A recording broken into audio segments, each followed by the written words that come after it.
All right, welcome back yet again to another exciting, action packed, drama filled episode of Archived Memories. Yeah, welcome, all two of you, again. Hey now, our first episode broke 100 views. I think that's just because you watched it on repeat. I don't believe that there's 100 people who would listen to us two idiots talk about Netrunner cards. You got me. I set up a very inefficient bot to inflate the view count. Believable. Well, given that my recent shtick has been to start off each episode with some, tangentially related anecdote, not directly related to any cards in specific, I'm going to continue with that tradition and say that, I just want to say that as I've been, doing the editing for the podcast, where I throw up those, sweet little pictures of cards on the screen. Yeah. Naturally, of course, I have a, folder on my computer, or I guess many folders on my computer. A folder containing many folders, which, of course, has every image of every Netrunner card for me to use for such purposes. And I am very impressed with my ability to randomly remember what data packs cards came from. I think it's because you were with the game all throughout its life cycle. So you opened every pack like as it was released. So you had the whole excitement and everything. Because that was very much the case for me. I remember the packs that came out after, like what cards were in what packs after I started playing. But the ones that were already released, a lot of them just kind of blur together. Yeah, that's fair. I was just, because when I go and, we mention a card and then I go to, put it up on screen, the first thing I'll do is try to think, okay, wait, what pack do I think that came from? Then open the folder, and then if not, then I'll be like, all right, I'll go look it up on Netrunner DB. And at least like half the time I'm right when I just go to pick up pick a folder. I guess not counting the core set, that's obviously not very impressive, but. I mean, it's not bad. If this was baseball, then that would be a good ratio. Yeah, I don't watch baseball, so. Well, that's because Netrunner's better. This is true. But anyway, just wanted to give myself a little pat on the back there. I am very good at just randomly remembering that, pop-up window came out in Cyber Exodus. It's a talent that's useful to have for this specific podcast, so. I'm putting it to good use. But anyway, enough of that. Let's actually talk about some cards that are that were in the game of Netrunner. They still are. It's still on my shelf. I'm still counting it as existing. That's true. It can still be played. Indeed. All right. Do you want to start us off? Yeah, why not? So the first card that we get to talk about today, we are moving into the criminal resources today, having finished up the criminal programs in our last episode. And the first one that we got here is Bank Job. It is, like I mentioned, a resource that is one to play. It has the subtype of a job, and it reads, place 8 credits from the bank on Bank Job when it is installed. When there are no credits left on Bank Job, trash it. Whenever you make a successful run on a remote server, instead of accessing cards, you may take any number of credits from Bank Job. And it is 2 influence out of the criminal faction. So, Isaac, why did nobody ever really play Bank Job despite having some pretty appealing numbers on it? Okay, that's some bullshit. I played Bank Job and I'm not even a criminal player. I think you're lying. No. Hear me out. Okay, so early iterations of my noise deck, before I had decided on spending most of my influence on Inside Job in my early Netrunner days, I would run Bank Jobs because I could make the run on some server, pull all the money off of Bank Job except for one, and then sell it to Aesops. And I thought I was really witty. I mean, I guess that is a pretty high level use of Bank Job, and I suppose it's not fair to say that nobody ever played it, because I can definitely see this, fighting for some slots in early Netrunner. But I think after a few, after the first cycle, maybe not even the entirety of the first cycle, I don't feel like this really made the cut in a lot of decks. So Bank Job's math works out pretty well if you've got Desperado. Otherwise, it's okay, but not awesome. So you're basically talking about 7 credits for 2 clicks if there's an unprotected server you can use it on. So it needs an unprotected remote. So this requires the corporation to cooperate with you a little bit in order for it to be useful.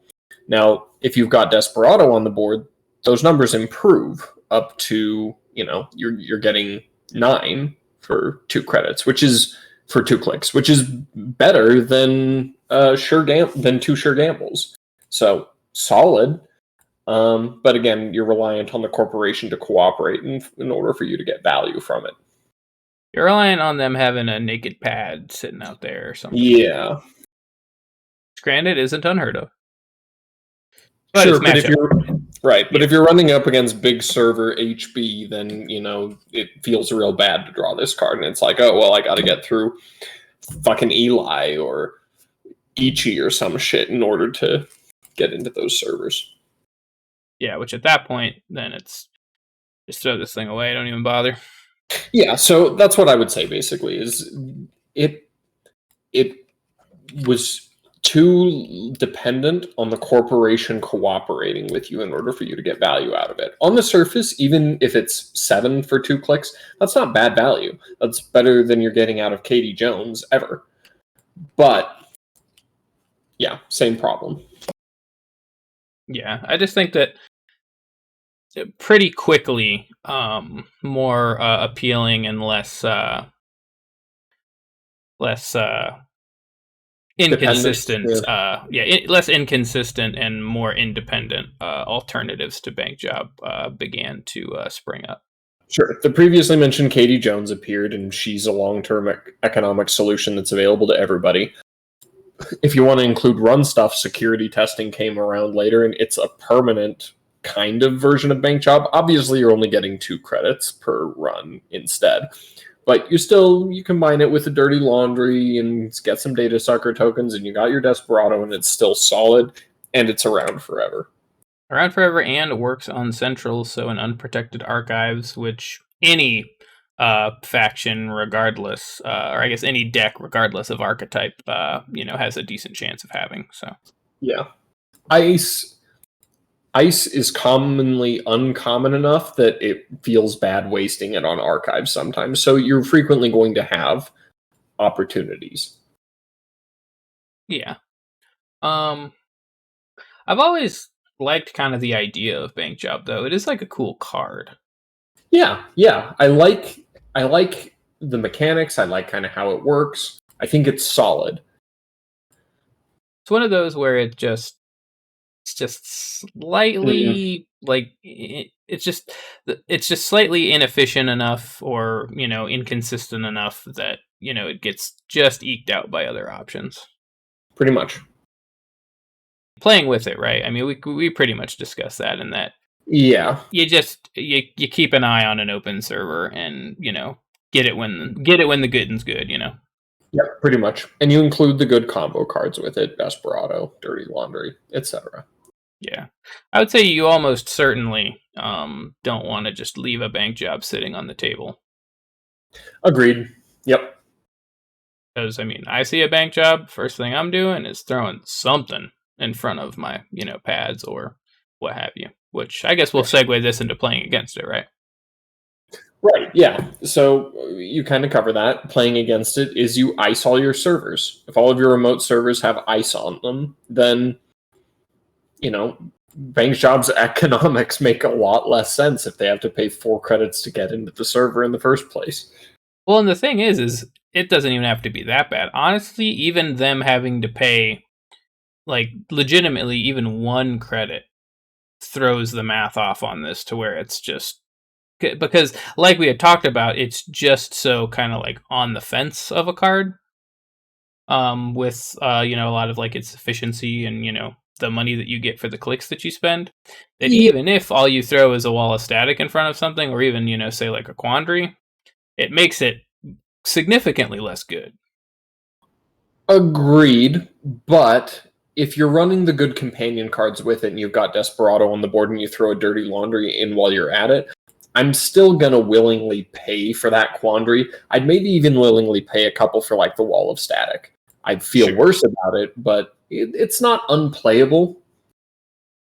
It's not unplayable, but it definitely throws a cog into things. Because I guess the only point I'm trying to make is you don't even need to necessarily be throwing an Ichi over it.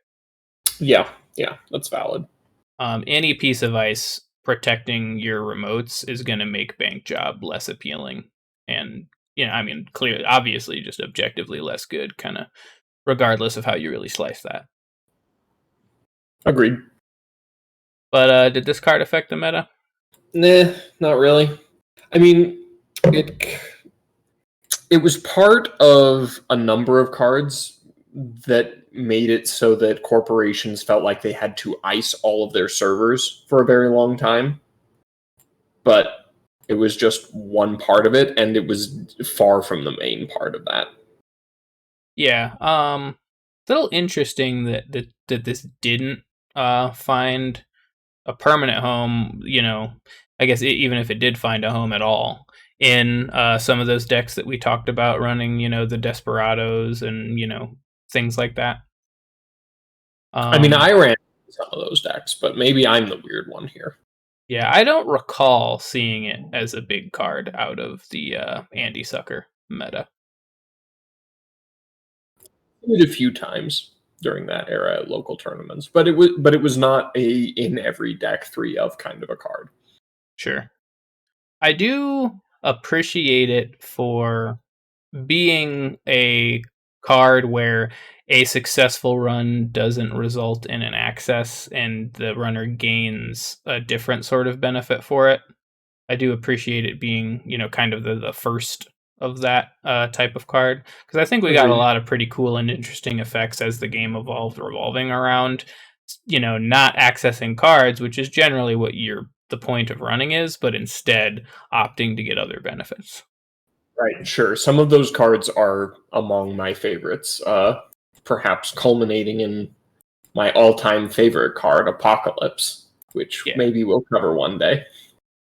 Well, one day in the year. One day when Android Netrunner is real. Yeah, pretty much. Let's talk about the flavor on Bank Job, though. Not bad. The art is middling, in my opinion. I think you and me have some weird differences of opinion when it comes to art. Because every time you say that you're middling or not really feeling a piece of art, I feel like I always appreciate it. Like I think the art is like pretty damn good on Bank Job, honestly. It's partially that I'm not a huge fan of this style. And a number of the early Netrunner cards were kind of done in this style, and I'm not a big fan of it. I like it. I think it works as far as a midpoint between like a sort of cartoon comic book, but also like semi-realistic sort of interpretation of things. Yeah, like clarify. When I say I'm middling on it and that it's and that I don't love it and it's not bad, that's what I mean. I Sure. don't have strong opinions about this art style. It's okay, but I wouldn't hang up a poster of it in my game den. I mean, I probably wouldn't either, but Bank Job weirdly has always been kind of one that I've, always kind of thought about here and there about being like, oh man, Gabe always did look really badass in Bank Job, just counting that fat stack and then, doing whatever hacking he's doing. And I think this is one of my preferred interpretations of the Gabriel Santiago arts that I guess depict him. Mm-hmm. Something about him in this one, he just looks pretty badass, and he's not even really necessarily doing anything particularly badass. I mean, like I said, counting money and doing some hacking, I'm assuming. But I mean, I'm looking at him, and I know that it's Gabriel Santiago looking at the art, but it doesn't feel like Gabriel to me for whatever reason. It doesn't in my soul feel like Gabe. Doesn't elicit the aura of Gabriel.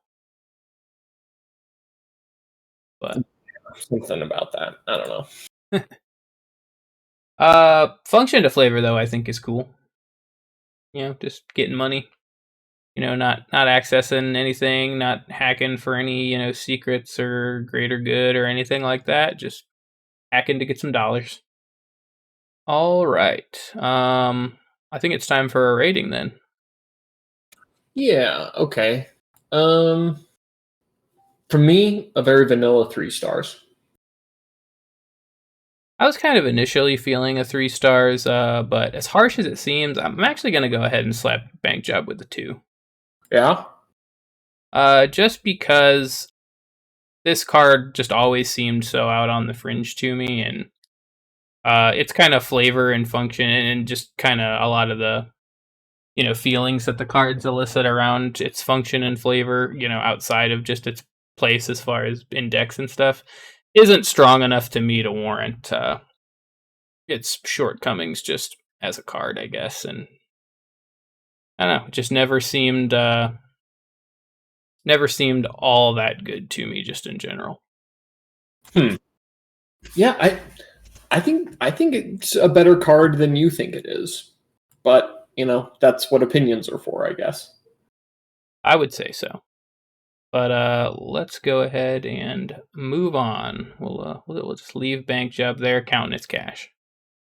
Pretty much. You want to go ahead and take this one away for us? Sure. As soon as my internet connection starts working, and is never Ruh-roh. for you. It's sitting here not loading on my end. No, it loaded up for me just fine. But you know what? I'll save the day here, and I'll go ahead and introduce us to our special little boy here, Crash Space, All right. which is a 2 to play criminal resource. It is a location that reads 2 reoccurring credits. Use these credits to pay for removing tags. You can also trash it to prevent up to 3 meat damage. And it is 2 influence out of the criminal faction. So, Isaac, why was this not a good enough answer to Scorched, which necessitated other cards being printed? Okay. It's really quite simple. This is a resource. Tagged runners can have their resources trashed. Click in 2 credits. This is gone. End of discussion. You're now vulnerable to murder. Yeah, that really about sums it up, doesn't it? Yeah, pretty much. I mean, it's possible that it will save you once, right? If you're just within C source range, but your hand is full at 4 or 5 cards, Wayland fires a C source, gets a tag on you. They need 2 scorches to kill you. They've spent 1 click. They don't have the clicks to finish you off. So it's possible it can still save your life.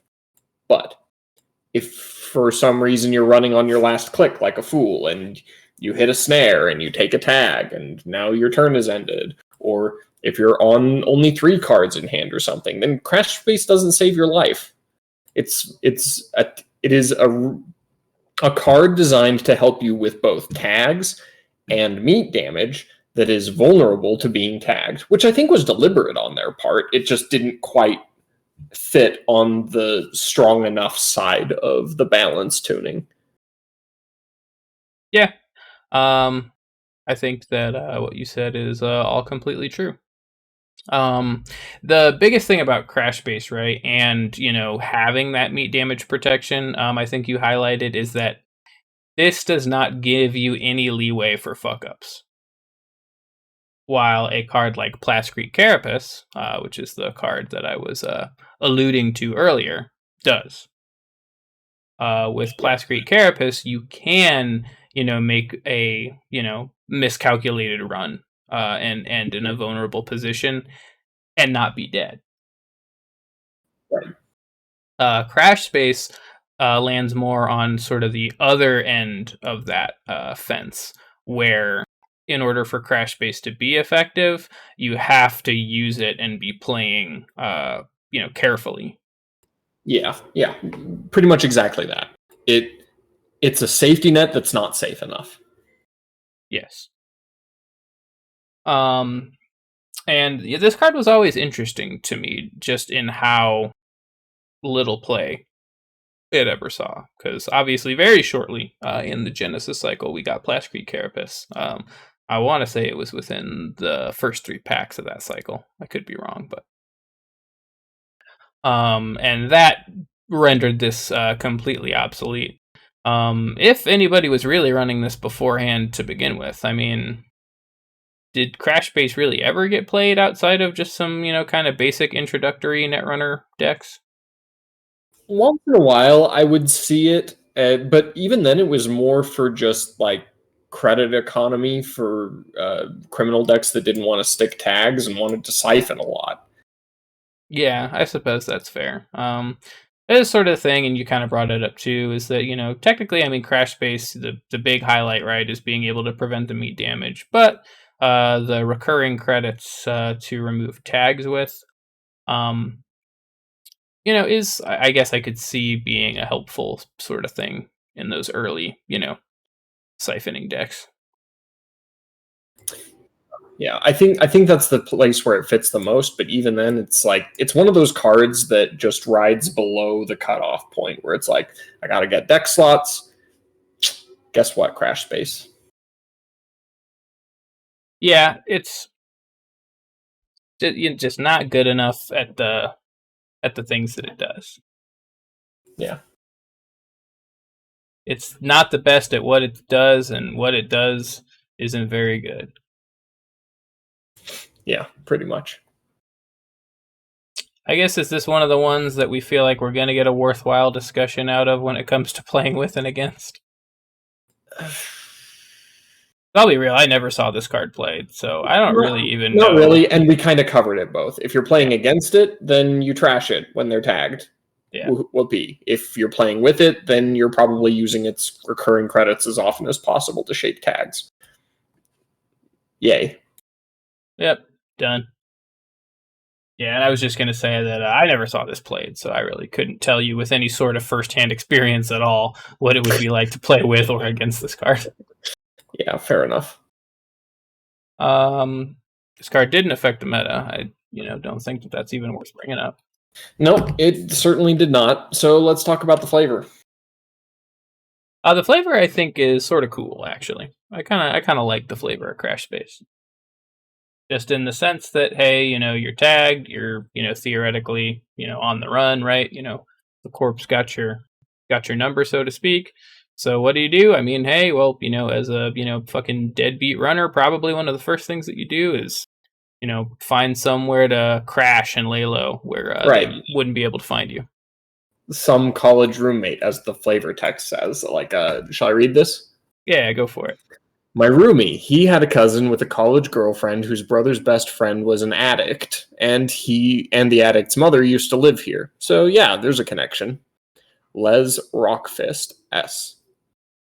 I love that flavor text because I think what the implication is that Miss Rockfist here is, trying to say like, hey, I've got a place for you to stay. And it's like, are you sure? Like, are you sure it's cool for me to stay here? And then she goes on that tangent. Right, basically. Yeah, yes, there is as vague a connection as possible so that it can't be traced back to me. Yeah. And the art's, I don't know, the art's kind of whatever. Well, I'm curious why they chose this big amalgamation of different screens for Crash Space. Yeah. That doesn't seem to really fit. Like, you can see there's like a weird like cot, I guess, that somebody's sleeping on in the background. I feel like get all this computer shit out of the way. Like, this should just be like a, barren, junk-covered room with just, that cot that somebody's sleeping on or something, Yeah, yeah. But I guess it would look a lot less cool. Probably. You got to get as many cyber screens on there as possible. Yeah, I was going to say, the cyber screens are cool, so, really, rule of cool, right? That's all you got to say. Yeah, yeah. All right, what is our rating for Crash Space? 1 star. I agree. Like, I think the marriage of flavor and effect is okay, but that's the only thing that gives this a star, in my opinion. Though, no, you know what? I'm going to change my view. I'm going to bump it up to 2 because this is not a horrifically bad card or anything, and I do kind of like how the somebody's room that I'm crashing in temporarily fits into all of that. So I'm bumping it up to 2 stars. It's fair. All right. That's unprecedented. I think that's the first rating change. No, I think I changed. I think I changed a rating one time too. But yeah, I mean, I gotta stick with a 1. Like, it seems really harsh, but I mean, it's like a flavor 1, and then just because like nobody ever played this card. I guess outside of necessity, you know. Yeah. It's the instant that a better card came out, and many better cards did, but the instant that, you know, a halfway decent you know, card came out to replace this was in the binder for all time. Yeah, mostly binder fodder. Yep. All right, well, I think that's about all that can be said for our pal Crash Space here. Fair enough. All right, I can take the next one. Netrunner DB's loading again. All right, for real this time. Take it away, Isaac. Okay, next up we have Data Dealer. It is a 0 cost to install criminal resource. It has the subtypes Connection and Seedy. Its ability reads, forfeit an agenda and 1 click, gain 9 credits. And it is 2 influence. Okay. Aaron, under what circumstances are you willing to forfeit an agenda for a click and 9 credits? Well, I'll tell you this. For a very, very, very long time in the game, there might be, you know, 1 too many varies in there, but for a very long time in the game, the answer to that question would be there is no circumstance where I would do that. But I have come to appreciate Data Dealer after all these years.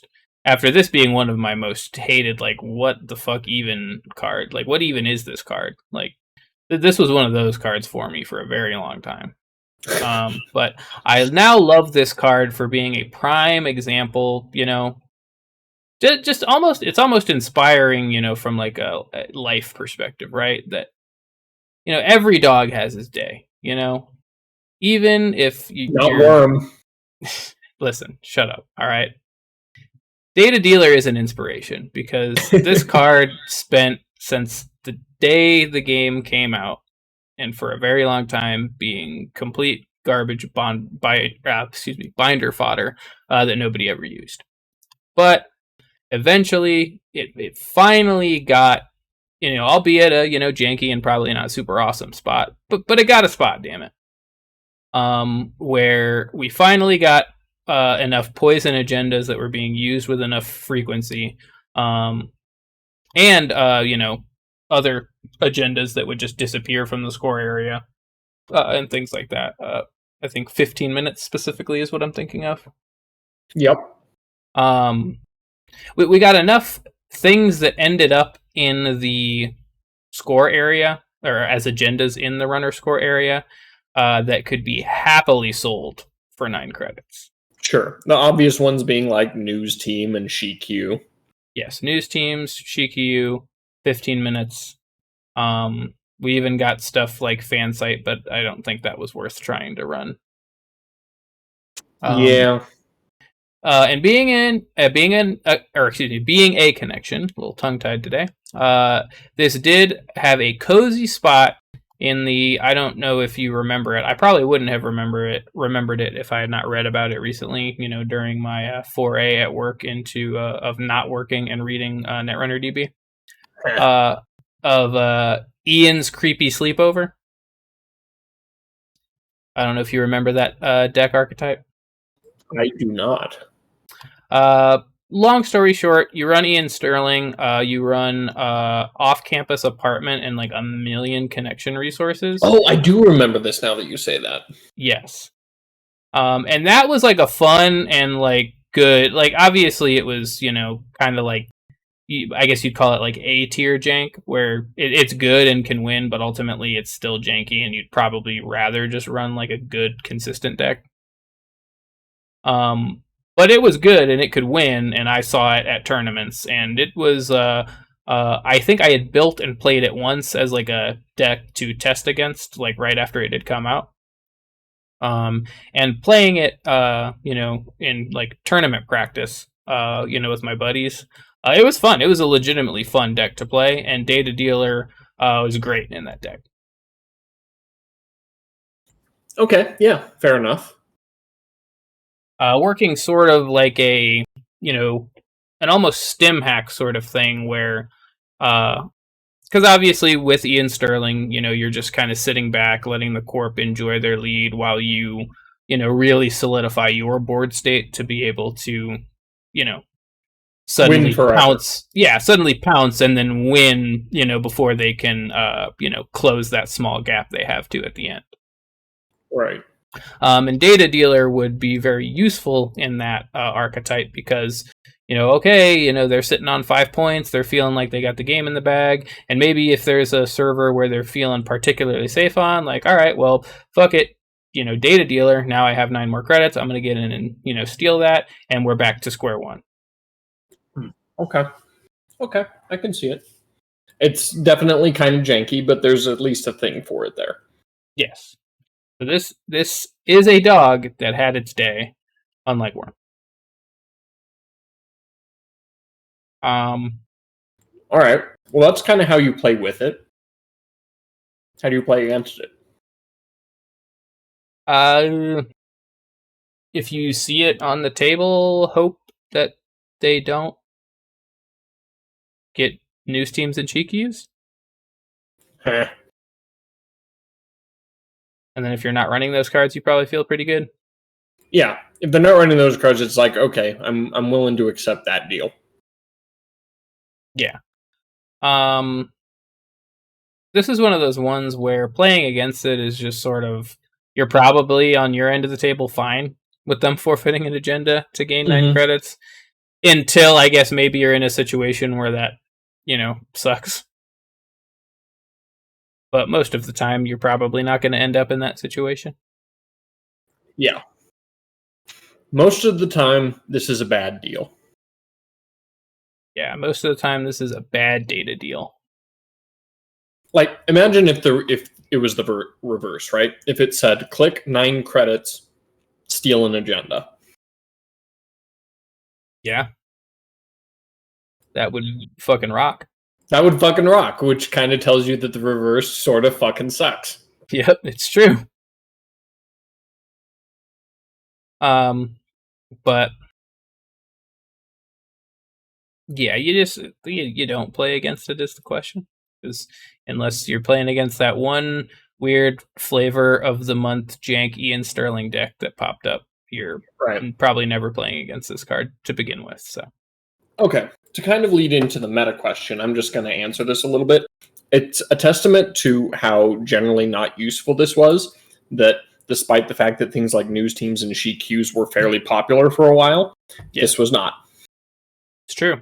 Shikis and news teams were everywhere for a while. I mean, of course, if you were playing any sort of against just about any sort of yellow or red, or even in news teams,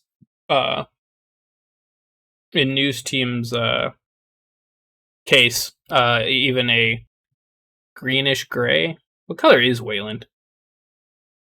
The forest green, I would call it, or woodland green, maybe. Yeah, but in news team's case, even if it was a woodland green deck, you were seeing these cards everywhere. You were really probably only safe from them if you were playing against HB. Yeah. But still, nobody played Data Dealer. Okay. But still along the lines of the meta question, I will inversely use this card as an example of why I really loved Netrunner so much, and that even though at this point we've talked a lot about a fair amount of cards that sucked and never really found a place in the meta, and just kind of stayed in the binder, I will say that does sort of give the wrong impression, because I think that Netrunner had a very wide breadth of different decks and strategies and archetypes at any given point in its life cycle that could win games and place well in tournaments. Okay. And this is an example of such a card where it at face value, it sucks. 90% of the situations it sucks, right? But eventually, right, there came along a point in the game where this was able to compete. And I appreciate Netrunner because I think that there's that other card games that's far less likely the case. Yeah, no, I agree. That's a good indicator of some of the things that were great about Netrunner. Yes. Yeah, really, just one of the reasons why Netrunner is great is that this card was in a deck that did well at tournaments. Yeah. Okay. So there's the meta discussion. Not really so much that it affected the meta, but damn it, it got to be a part of it despite the fact that it sucked for a lot of the game. And I think that's cool. Yeah. Agreed. So flavor discussion. I mean, the mechanic thing makes sense. It doesn't like blow my pants off, but it makes sense. You sell an agenda to someone. Yep, rather than I kind of thinking about it more now that you mention that. Kind of makes me like the flavor a little bit better, right? Because now criminal, of course, for the most part, they're out to make money. But that's not even necessarily always the case with criminal. That's just kind of generally their more overall sort of goal. When compared to the Shaper and Anarch sort of, flavor. But I kind of like the flavor of this because generally as a runner, the game that you're playing, the corporate secrets that you're exposing, and the corporation that you're fighting against is for grander goals. It's for something bigger than you and has implications that, are far further reaching than, the small skirmish that you're having at the table. And Data Dealer is interesting in that fact that, flavor-wise, sometimes you may need to put the greater good on hold, so to speak, if you need some extra cash. Yeah, I like that too. Maybe this data, would have been, better put in the hands at no cost to, some underground, resistance blogger to expose the fact that the corporation builds robot legs for veterans. But you gotta eat. And this was released before the days of OnlyFans, so it's true. But as far as art goes, I mean, I think the art is simple but effective. Serviceable. Want me to go ahead and read the flavor text we got here? Go for it. Shadier the dealer, better the price. Unless the dealer's too shady. Then there might be a hidden fee after they take your script. That hidden fee's probably getting shanked. Or shot. Or just punched with a robot arm. Is that a robot arm? It looks kind of like a robot arm. No, you can see that he's wearing gloves. He's got the same type of glove on his hand that's accepting the data. Perhaps, yeah. Okay.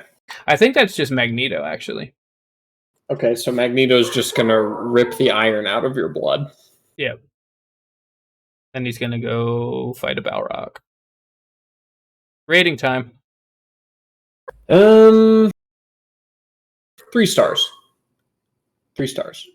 I like that this card exists, and that's most of the reason why I'm giving it that rating. I think the mechanic is interesting. Flavor is pretty good, but I like that it exists. That's an interesting rating from you. You're kind of throwing me off because I don't even really want to give it a 3, and I've spent this whole thing talking about, how much, I love Data Dealer and it's an inspiration and, I model my life after it and stuff. But I'm not even sure that I really want to give it a 3. Just because, its time in the spotlight was so short. But I'm going to go ahead and give it a 3 too, because I think it deserves it. I may not want to give it a 3, but Data Dealer worked hard, and I'm going to give it a 3. Fair enough. You go, data dealer. You went further than anyone thought you would go. He went the distance. He may not be a contender, but god damn it, he went the distance. Yeah. Getting a little teary-eyed. All right, what do we got next? Okay, next up we have Decoy. Decoy is a one cost to install criminal resource with the subtype connection. Its ability reads trash, avoid receiving one tag, and it is 2 influence. That's a card, all right. So, I'll take the reins on asking the question this time. I'm asking the questions here. All right, go for it. Isaac, why is Decoy a great example of Netrunner's verbiage for shit just being like all over the place? Because avoid.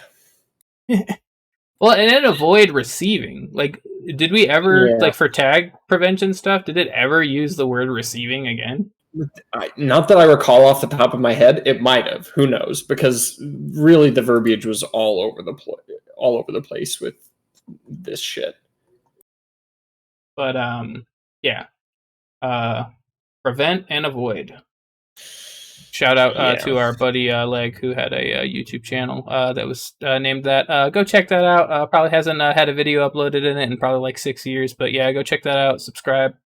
Yeah, Leg, make it snappy. Come on, keep up with us here. We're uploading consistently. What's your problem? Yeah, what the hell, dude? Second question. Did anybody ever play this card? Did that Ian deck run it? It's a connection. He could have. I don't think it did. I'll have to go find it on NetRunnerDB. And I don't know. I mean, it's not awesome. You only avoid one tag, so it's like it's fine if you want to be ducking C sources, but it's a temporary solution, which we've talked about in the past. Temporary solutions can be economically solid, but be expensive for deck slots. Decoy is a card that you put in your deck, and each one is going to duck one tag at the most. It's kind of a problem. Yeah. To answer your question, I did look that up, by the way. Ian's Creepy Sleepover did run Decoy. It ran 2 decoys, so it even ran one more than the one data dealer that's in the deck. Okay, fair enough. But yes, I do agree with you that avoiding one tag is very, not always, but a lot of times is a very narrow sort of window. Yep. And if you're playing against decks that want to tag you, generally they're going to be able to tag you more than once. Right. There's frequently more than one way that they're going to use to tag you. And if their way of tagging you is going to hit you with more than one tag, if they're like playing a hard-hitting news or a mid-season replacements, then Decoy is just freaking useless. Yeah, like freaking... This card may as well not even be on the table for mid-seasons or hard-hitting news. Yeah. I think it was a fine and probably necessary tech against the core set tagging card C-Source. Right. It also worked against Snare for that purpose. That is true. This is a little better than Crash Space in the sense that while Crash Space did not necessarily give you a lot of leeway for slipping up, this did give you a little more leeway for that. You run into the snare, okay, boom, trash this to avoid the tag, or if they played the C-Source to get you tagged, then okay, boom, trash this and you're good. Crash Space lacked that flexibility. Would you say that if out of the core set, that if you're just going to go for like anti-scorched tech, that would you say this is strictly better than Crash Space? Or probably, yeah. Just because I'm safer. Like Crash Space gives you the economics of it are better. Where if you expect to be getting tagged, like if you're self-inflicting tags with Siphon, Crash Space is doing more for you economically because it's going to be saving you credits regularly. Sure. But as far as purely for survival, I think Decoy's better. out of the core set. Yes. Yeah, I agree. I would also say that. That kind of as we discussed in our discussion about Crash Space, the Crash Space really serves a different purpose. This really is more a strictly ass saving sort of card. Yeah. Yeah. I mean, it's only got the one ability, so Yeah, pretty simple, pretty straightforward. I don't. Does it bear talking about how you play with it? no, you install it and you avoid a tag. Next question. Yep, done. How do you play against it? Keep in mind that it exists. Right. Try to bait. I mean, particularly in the core set, this can be a little bit tricky because if you're Wayland and you've got your C source and maybe you've got a snare or two, and these are your methods for tagging the runner, it becomes a little bit complicated because they have a reliable way to shake one tag instantaneously. Yeah, decoy is definitely a problem for those sorts of archetypes out of the core set for sure. Yeah. This is a pretty solid tech against those sorts of kill decks from a core set perspective. Mm-hmm. Beyond that, though, later in the game, if you see someone play decoy, then you feel bad for playing against a core set only newbie with your sick 2x of everything in the game collection. But we've all been there, haven't we? No, I've never bullied a new player.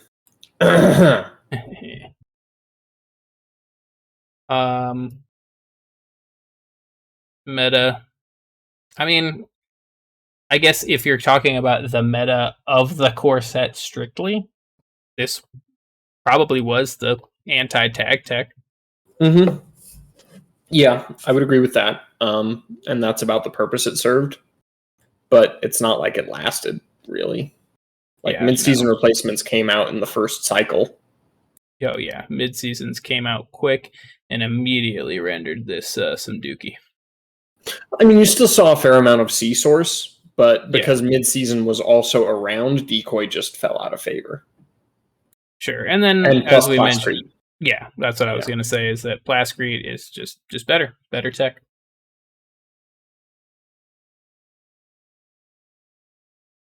Flavor time. Okay, flavor time. I love it. Do you? I legitimately love it. Okay, these two. Okay, so the art here, we've got the three people, right? We've got the chicken hair curlers answering the door, and then you've got the two corporate private military dudes opening Bulk the door. and Skull. Bulk and Skull, yes. And they made regular appearances as the game progressed. And they kind of fell off. They stopped showing up after a while, but like they're on what is it, Private Security Force? Yes. And I think there's at least one other that they're on. Anyway, I love those guys. Really, I mean, these two appearances are enough to love them. Yeah. So then there's the flavor text as well, which is really solid. I'll go ahead and read that. I get the feeling that this is the wrong place, Frank. What makes you say that, D? The curlers. Pretty classic stuff.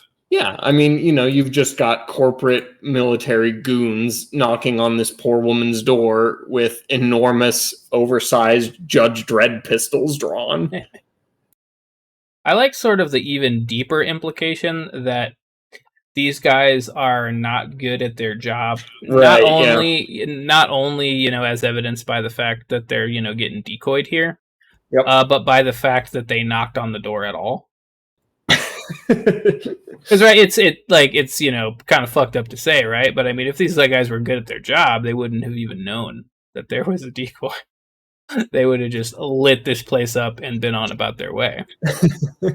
But good old Bulk and Skull here, for whatever reason, they decided to knock on the door. Yep.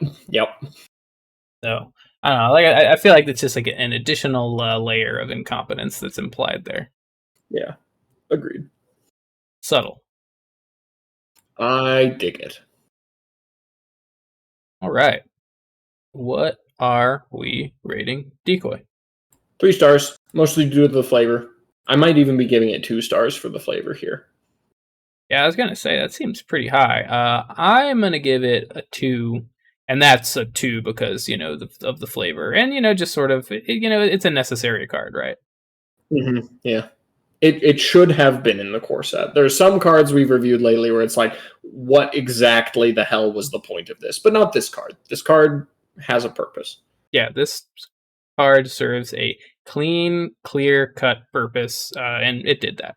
So, for that and the fun flavor and art and everything, I'm gonna give it 2. 3 is too high though. That's nonsense. Bulk and Skull, 1 star for each of them. Hell yeah. All right. You want Well, to take do we this want one? to go out with a bang here, I guess? We might as well. And we will, interestingly enough, close out an episode by talking about Kate McCaffrey. She is the Shaper identity out of the core set. She has 1 link, a 45 minimum deck size with 15 influence to spend. She is a natural and a digital tinker as well. And her ability is that she can lower the install cost of the first program or piece of hardware you install each turn by 1. And I guess it's not correct to say that she can do that, because it just says that you do it. There is no may in there, so. Right. Which is relevant, but we'll get to that. Sure. But Isaac. Why was Kate so annoyingly good, and that this is the only Shaper anybody ever played for like half the game? Because 1 credit a turn is really damn good. As really evidenced by another identity that we will eventually get to in the core set. Indeed. And it's one that can apply kind of twice a turn. Whereas if you're installing something on the corporation's turn, which Shaper has many tools for doing, self-modifying code, clone chips, personal workshop, it's very possible. Though personal workshop doesn't actually apply to this, but whatever. Yes. No, I mean, what you're saying is true, though. I mean, really, just self-modifying code and clone chip alone. Self-modifying code and clone chip are, very relevant cards that got used always, basically, on the, or not always, but very often on the corpse turn in response to things, so. Yeah. Lowering an install cost is good for 2 reasons. One, like we've mentioned, you're getting a credit effectively. You're 1 credit above where you would be. It's also lowering the ceiling of credits you need to be at to install things. Yes. So if you're like, oh, well, I've got my magnum opus in my hand, but I'm only on 3 credits. Whereas if you were, I don't know, Chaos Theory, you'd need to click for credits twice, then you install it. Mac only clicks for credits once and then installs it. You've now not only saved a credit, but you've also saved a click. Yeah. You are better off. Yeah, it's huge. It doesn't sound like a big difference, right? Like just saying it, like, oh, well, if you're Chaos Theory, you have to click for 2 credits and then install it. But I mean, those sorts of things seem like, when you're playing in the heat of a game, in the throes of a contest against NBN Fast Advance, those differences, those gaps can feel like the Grand Canyon. Yes. And it's also worth noting too that it can't be understated that changing 1 credit programs or pieces of hardware, a la clone chip, to being 0 to play, is insanely good. Yeah.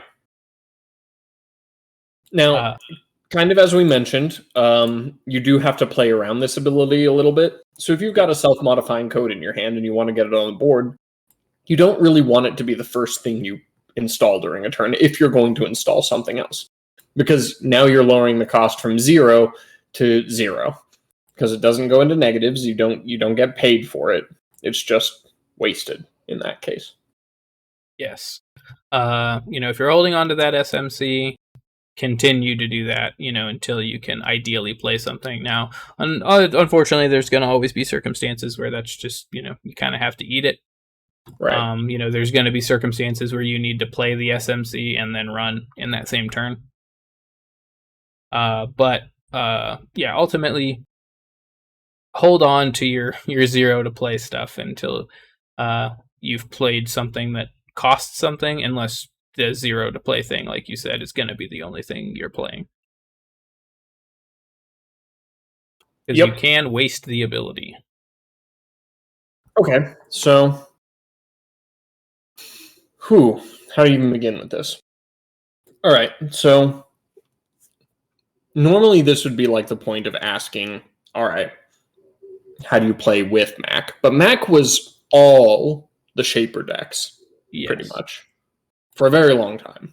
Yes. Just kind of take the reins here. Non-ironically, if you were playing against Shaper, you were playing against Kate. That's kind of, I'll maybe make a little detour here, but you always call her Mac. I always call her Kate. I don't know why, but I hate calling her Mac. Yeah, but Mac is in quotes right there. Yeah, I get that's like her moniker or whatever, and maybe I'd be more inclined to call her Mac if this was a noise situation where that's all there was, but her name's Kate, and every time you refer to her as Mac, I'm always thrown off because I'm like, who? What? Yeah, well, I don't really have a hard preference between Kate and Mac, but just because it annoys you, I'm going to call her Mac for the entirety of all the podcasts we ever do. Well, on the bright side, we only got to talk about her specifically this one time, so. No, I'm going to make it a point to bring her up as often as possible now. We're talking about pop-up window, and you're like, what would Mac think of this card? Anyway, no, but yeah, this is what you saw. This is the face of Shaper, basically, literally and metaphorically. Yeah, there's just not a lot of point to running other ones. Sure, if you're specifically building around, if you're building Kit, then that's a specific thing that Mac doesn't do. Kit does, turning things into code gates. Sure, you can build around that. But all of the top decks in Shaper were this ID for a reason. Yes, it was actually funny that you bring up Kit, because I was going to point out that was really the first legitimate alternative to Kate that I think the game got. You mean not the Professor? Yeah. Just to kind of cover that, right? Between the core set and creation and control, when we got that sweet trio of Shaper identities, the one identity that we got for Shaper between that was Chaos Theory, who, coming from somebody who played Chaos Theory for a while, was not all that good, and certainly not worth running over Kate in just about any circumstance. Now, that may be an unfair, kind of statement, because Chaos Theory, the +1 MU, I think is sort of inconsequential. Really, you would run her for the minimum 40 deck size. Yeah. But outside of that, unless you were really just wanting to try to run the leanest, meanest deck that you could put together, Kate was going to be better. So yes, they didn't come out swinging with Chaos Theory. Chaos Theory just sort of felt like here you go. Here's a different ID. Yeah, pretty much. Kate, it didn't feel that inspired. Yeah, it just felt sort of whatever.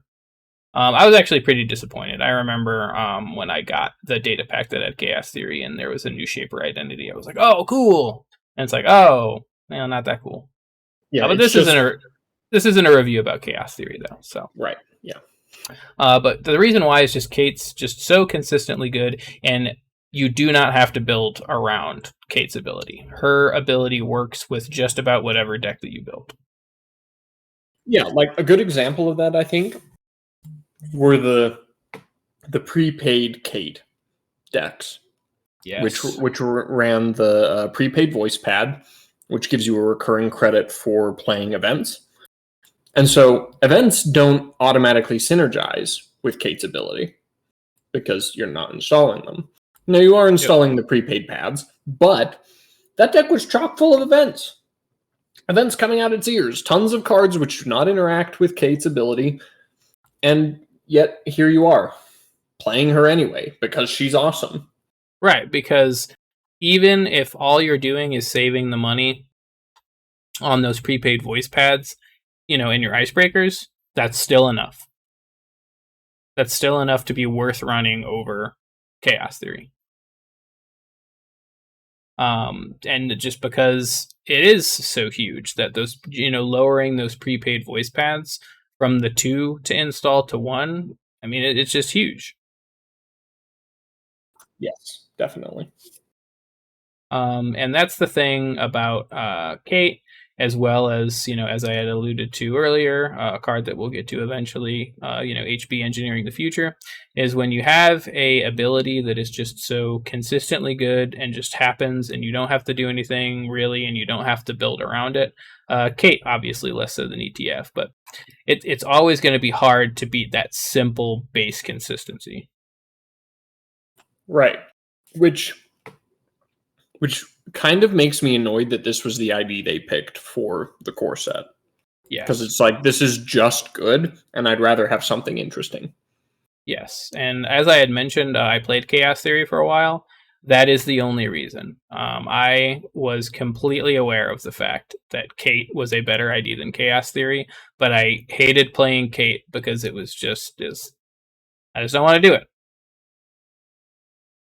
It was like the, all right, I'm going to make a stupid reference here, but the Ferrari Formula One team, they just win things, and it's boring, and they're going to win. Yeah, I saw Ford versus Ferrari. But yeah, it was like, this is an unfair kind of statement, but to me, like, these sorts of identities and like cards and stuff, it just felt like picking easy mode. No, and I kind of agree with you, because it wasn't like you're doing anything different or creative with the deck. All of my favorite identities were always ones which do interesting dynamic things. Noise, obviously, which we talked about. It's got a big, interesting effect which requires you to build around it to a certain extent. Noise isn't just good all the time. You need to be building a deck with lots of irises. Yeah. And I think that, and even Gabe, who had like what you would say like a simple and consistent ability, still had to be utilized and played around with some nuance and some thought. Kate is not that. Kate is just, you're gonna have hardware and you're gonna have programs, at least a few copies, and they're gonna be cheaper to install, and that's just good. So you pick her. Yeah, like, honestly, what were they thinking, making it hardware and programs? Calm down. Should be one or the other. And I totally agree with the Bogsian decision to scrap her from Core 2 and replace her with Chaos Theory. Granted, while Chaos Theory I still don't think even in a vacuum devoid of Kate is that interesting, is still the right decision. Perhaps. But yeah, I think we kind of wrapped the playing with, against, and meta all. Yeah, obviously huge impact on the meta, just because not that she's like doing something specific, just because she was everywhere. Yeah, she was the Shaper meta. Up until, we finally started to get Shapers that, did things. Yes. Kits specifically that actually had like a good ability that you could really build a deck around. Right. Or Jesminder Serene, when I could finally put a Count Siphon in a green deck. I finally had the excuse. Or for me, when I had, when they finally released Ayla Bios and I could finally play Next Design in Shaper.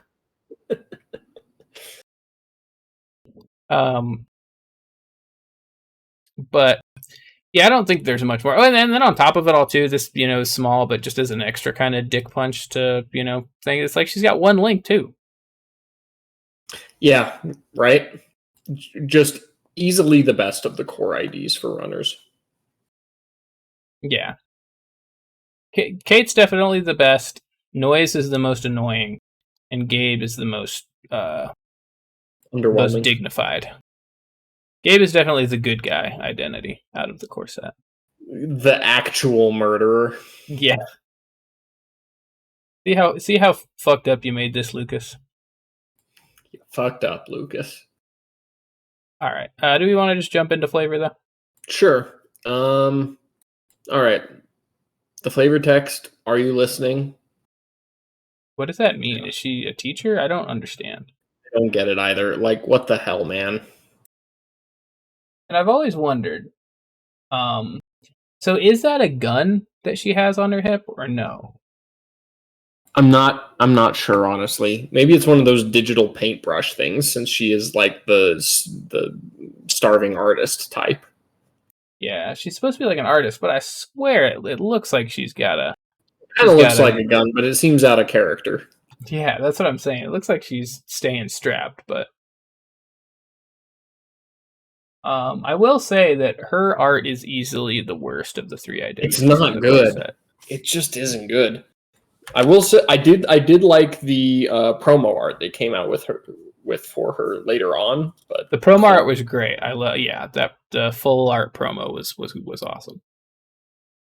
This, however, not. It's not like good. Her face is just like her face is fucked up. Really. Yeah, I don't really even love the flavor on her. Like, no. Like, if she is, and this is particularly apparent when you look at like some of the other card art she's on, and in particular the aforementioned promo art, if she's going to be like this artist type, do something interesting with her, do something creative with her, for the love of God. Yeah, she looks like a mechanic.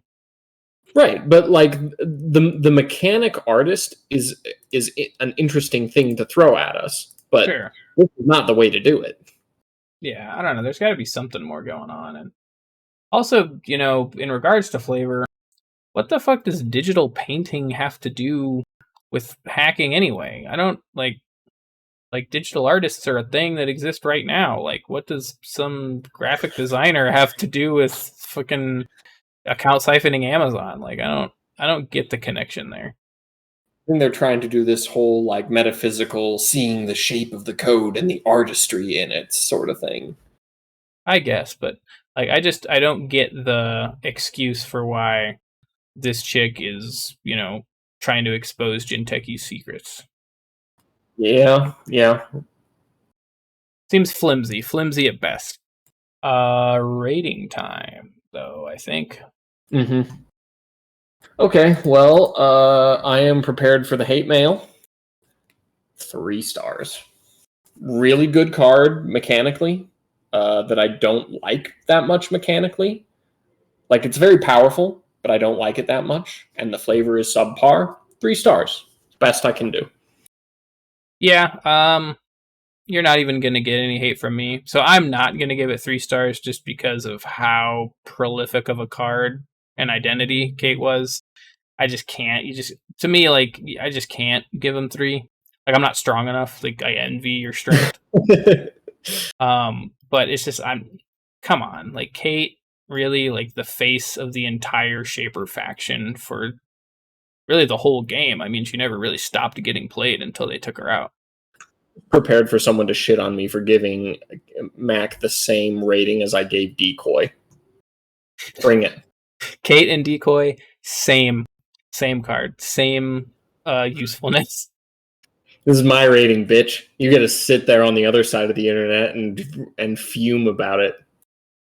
But yeah, I'm gonna jump in and I guess save Kate. Not really though. I mean, I'm not giving her a 5 because that's just ridiculous. But I got to give her a 4. Like, I can't go any lower than 4. Like I said, I'm just not strong enough. Fair enough. I understand. Not everyone's born to be controversial. It's true. Not everybody's born to be a contrarian hipster. Says the guy who literally refused to play Mac because she was too good. Yeah.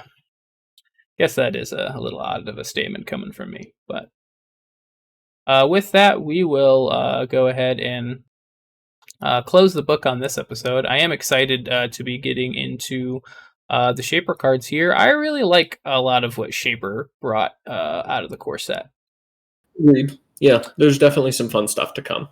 Yeah, which is why I played them. I was a historic Shaper player, never played anything but Shaper up to the very end, and really just because out of the core set, excuse me, I was just really enamored by a lot of what they had, and excited to talk about them here in the upcoming episodes. Agreed. All right. Well, I am going to go ahead and end this episode on nothing.